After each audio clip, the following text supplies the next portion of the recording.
Welcome to Cape Town News.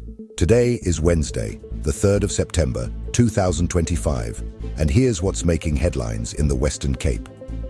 Minister Marais hails SAPS after firearms cache seized in Lentegeur. Cape Town children as young as 7 abusing codeine cough syrup. 63 children murdered in 5 months as gang violence drives killings. No trains to Mitchell's Plain while Central Line fixes stall. Stellenbosch gear up for MTN 8 final rematch with Pirates. Cape Town International Kite Festival returns for 2 days.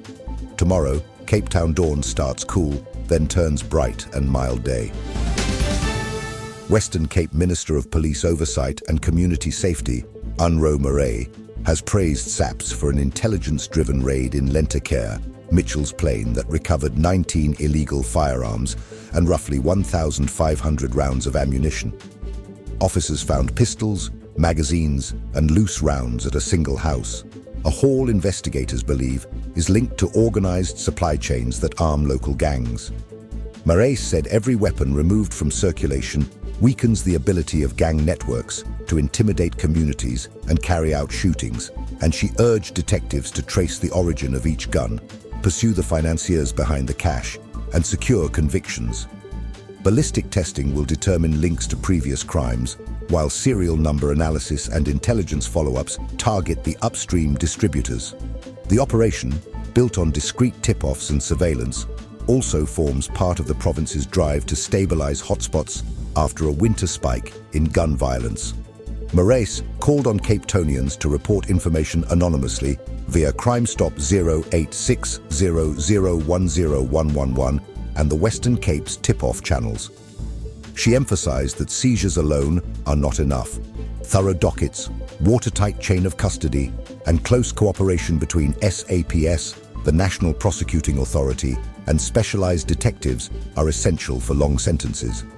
Community safety partners will continue saturation patrols and disruptive operations around Lentegeur and adjoining precincts this week to prevent retaliatory attacks and stem the flow of guns. The City of Cape Town has launched urgent talks with the Western Cape Department of Police Oversight and Community Safety after law enforcement found children, some as young as 7, abusing codeine cough syrup to make the drink known as lean. MACO member for Safety and Security, J.P. Smith, says officers in Lavender Hill uncovered empty bottles in parks and arrested a suspected dealer carrying multiple bottles, cash and ledgers allegedly tracking sales to minors. Smith says several police stations have previously opened cases because bulk sales require a license under medicines regulations, but on this occasion, SAPS members on scene allegedly declined to act, citing that the product is legal. The city now wants a standard approach across stations and has escalated the matter to MEC Marais. Officials warn that codeine misuse harms developing brains, increases the risk of respiratory depression, and is sometimes mixed into drinks at parties without consent. Parents are urged to lock medicines away, check school bags, and look for warning signs such as pinpoint pupils, drowsiness, mood swings, or syrup smells.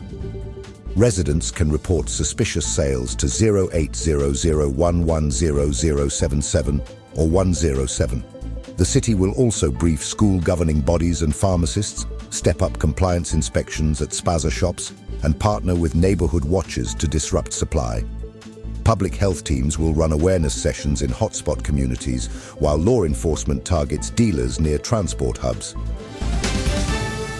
Police statistics presented to the Western Cape Legislature show at least 63 children were murdered between the 1st of April and the 31st of August, underscoring how gang violence continues to devastate communities.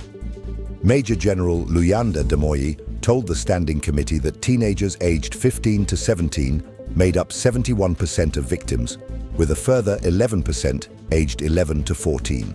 Smaller proportions were aged 0 to 5 and 6 to 10. Social Development Head Dr. Robert MacDonald said longer-term data shows 557 children were killed from 2022 to 2024, with 387 of them teenagers. He cautioned that while the pandemic years briefly lowered many crime indicators, the subsequent rise is concentrated among older children, mirroring the pull of gangs and firearms. MPL Memory Boysen urged faith leaders and civil society to strengthen violence prevention programs and mediation in hotspot streets. Social Development MEC Jacko Lont acknowledged pressure on safe care facilities and budgets, adding that placements for children under threat still outstrip available beds. Policing activist Patricia Mashale said the figures describe a generation at risk of not reaching adulthood. Committee members called for a coordinated response: targeted policing, witness protection, trauma counseling, after-school sport and tutoring, and rapid referrals for families facing extortion and displacement. 6 years after the Central Line shut down, Mitchell's Plain still has no trains. Prasar says most of the corridor has been rebuilt, but more than 1,250 people continue to occupy sections of track between Langa and Bontehu Well, blocking repairs. Stations like Lentegeur, Mitchell's Plain, Cupton's Clip, and Lavistown remain derelict. 2 kilometers of overhead traction equipment must still be restored between the R300 bridge and Philippi, where safety threats to workers have repeatedly halted teams. Spokesperson Zinobulali Mihi says former rail occupiers demanding housing, electricity and jobs have disrupted work, even after many were temporarily moved to Loison Kola Mabandla village in 2023. Relocation plans hinge on rezoning land at Philippi Wedge, but the city says Prasar missed deadlines, delaying the Municipal Planning Tribunal's consideration. City spokesperson Lutando Tihalibongo says reports will be prepared so a decision can be taken. Community leader Lizo Magebe says residents will keep stopping work until their concerns are addressed. With no test run date confirmed, commuters remain dependent on taxis and buses, adding time to household budgets. Until power supply issues are resolved and relocations concluded, the line cannot fully reopen, and the city's largest commuter community stays stranded. Daily. Stellenbosch FC returned to training on Wednesday to ramp up preparations for the MTN 8 final against Orlando Pirates in Nelspruit next week. Coach Steve Barker says the squad earned a brief break after an intense August of 8 fixtures, and he expects a full group at work with the exception of centre-back Thabo Moloizane, called up for South Africa's World Cup qualifiers against Lesotho and Nigeria in Bloemfontein. It is a rematch of last year's final, which Pirates won 3-1. Barker says the build-up brings excitement and focus, but also a chance to reset after a slow league start that yielded only 4 points from 5 Betway Premiership matches. He believes Stellies must start games on the front foot against the country's elite, having too often allowed Mamelodi Sundowns, Pirates and Kaizer Chiefs early control. Set-piece sharpness, compact pressing and quicker transitions will headline training, with junior prospects pushing senior regulars for places. The coach expects a capacity crowd and a stirring anthem, and says winning the cup would inject belief before the league campaign tightens. Veterans are managing workloads, while the medical team monitors recovery markers to keep players fresh for the travel and altitude. Finals are decided by details, duels, first contacts, restarts, Barker said, promising intensity and bravery. Stellenbosch's supporters, who travelled in numbers during the semis, are planning another turnout as the club chases a trophy. Cape Town's International Kite Festival returns to a full 2-day celebration on the 25th and 26th of October at Youngsfield Military Base in Ottery, presented by Cape Mental Health.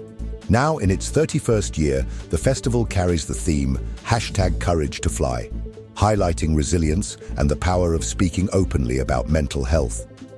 Families can expect local and international kite displays, giant show kites, kite-making workshops, food stalls, live entertainment, and a children's fun zone from 10 in the morning until 6 in the evening on both days.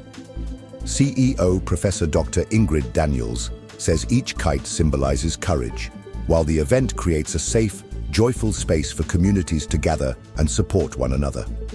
Beyond the weekend, the program includes EduKite competitions for schools and community fly days such as the Heidefeld Community Fly, ensuring children and adults of all abilities can participate. Tickets are available on Quicket, with proceeds supporting Cape Mental Health's free services across the province. Those who cannot attend can contribute via the organization's Back a Buddy campaign. Organizers note that many Cape Townians still remember the colorful Muizenberg festivals of earlier years and have asked for a return to the full format since the pandemic. This edition answers that call. Attendees are encouraged to bring hats, water, and their brightest kites, and to follow at CT Kite Fest for updates, program highlights, and volunteer opportunities. Parking and security will be on site throughout. Here is your money, commodities, and crypto updates. Starting with major currencies, the US dollar is trading at 17 Rand and 72 cents. The British pound stands at 23 Rand and 69 cents. And the euro will cost you 20 Rand and 61 cents. Moving to the commodities market. Gold is priced at 2,016 Rand and 18 cents per gram. Silver is trading at 23 Rand and 22 cents per gram. Platinum is valued at 802 Rand and 23 cents per gram. And Brent crude oil is trading at $68.49 per barrel. In the cryptocurrency market, Bitcoin is valued at 1,973,636 Rand, while Ethereum is trading at 76,983 Rand. Ripple XRP is priced at 50 Rand and 58 cents. And finally, Solana is trading at 3,603 Rand. Keep in mind that these numbers are based on the latest data, but may still change as markets fluctuate in the course of the day. Tomorrow, dawn starts cool, then turns bright and mild. Cape Town reaches 19 degrees after a morning near 12. Paarl and Stellenbosch warm to 20 or 21 under sunny skies. A light to moderate southeaster freshens by afternoon at 15 to 25 kilometers per hour, easing in the evening. Seas run on a south-southwest swell around 2 to 2.5 meters with a period near 12 seconds, powerful at exposed beaches.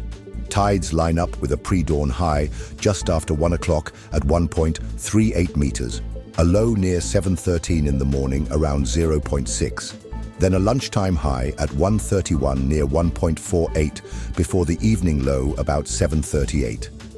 Sunrise is 7:58 and sunset 7:31. The UV index lifts to moderate to high in the early afternoon. Sunscreen, hats and water are advisable. Hydrate. With that, we conclude today's bulletin, and now you know what's happening in the mother city. Thank you for watching Cape Town News. Make sure to subscribe and hit the notification bell so you never miss a story. We appreciate your support. Let us know your thoughts in the comments below, and don't forget tomorrow's Cape Town News drops right here on YouTube at 12 noon. Meanwhile, stay safe, informed, and connected.